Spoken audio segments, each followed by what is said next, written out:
अरे अभिव्यक्ति की आज़ादी के नाम पर आखिर कब तक हिंदू भावनाओं का मुखौल बनाता रहेगा लिबरल समाज, ये समझना भी बाकी है। दोस्तों, हाल ही में दिल्ली उच्च न्यायालय ने जीएसटी को निर्देश दिया कि वो यूट्यूबर ध्रुव राठी के उस वीडियो को हटाने की मांग पर 15 दिनों के भीतर निर्णय लें जिसमें कथित तौर पर हिंदू देवी देवताओं के खान पान को लेकर टिप्पणियां की गई थी। चलिए बात शुरू करते हैं ध्रुव राठी से। मार्च में उन्होंने एक वीडियो डाला कि Hindus eat beef Kerala story to expose, जिसमें दावा किया गया था कि रामकृष्ण जैसे देवता मांस और मदिरा का सेवन करते थे। एडवोकेट अमिता सचदेव ने इसे लेकर के याचिका दायर की। कहा कि यह वीडियो करोड़ों व्यूज पाने के बावजूद भगवान श्री राम, भगवान श्री कृष्ण और सीता देवी का अपमान करने वाले झूठे, भ्रामक और भड़काऊ बयान देता है। दिल्ली हाईकोर्ट ने इस पर सरकार की ग्रीवांस अपीलेट कमेटी को 15 दिन में फैसला लेने का निर्देश दिया और साथ में यह भी कहा कि अगर इस निर्देश की अनदेखी हुई तो इसे गंभीरता से देखा जाएगा। इसके अलावा साकेत कोर्ट में एक आपराधिक शिकायत भी दर्ज की है जहां पुलिस से एक्शन टेकन रिपोर्ट मांगी गई। मामला सितंबर में फिर सुना जाएगा। अब जरा ध्यान दीजिए इस पूरी प्रक्रिया पर। शिकायत, अदालत, ग्रीवांस कमेटी, एफआईआर की मांग, हियरिंग की तारीख, यानी जब आस्था आहत हुई, रास्ता खींचना गया, कानून का, संविधान का, अदालत का दरवाजा। अब आते हैं प्रतीक सिन्हा पर, ऑल्ट न्यूज के सह संस्थापक, जिनके पुराने ट्वीट में हिंदू देवी देवताओं को खुलेआम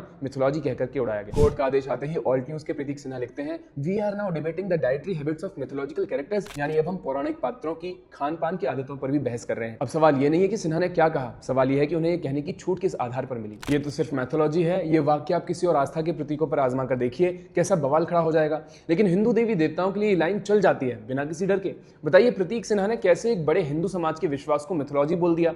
यहाँ मैथोलॉजी कैरेक्टर्स यानी पौराणिक पात्र शब्द का प्रयोग बेहद आसानी से कर दिया जाता है। करोड़ों लोगों की अगाध श्रद्धा के केंद्र प्रभु श्री राम, माता सीता और भगवान कृष्ण को केवल पात्र या कथा बता करके उनकी ऐतिहासिकता और पूजनीय स्थिति को कमतर आंकने का प्रयास किया जाता है। दोस्तों, प्रश्न ये उठता है कि क्या इस तरह की टिप्पणियां केवल इसलिए संभव है क्योंकि ये सनातन धर्म और हिंदू धर्म से जुड़ी आस्था का विषय है?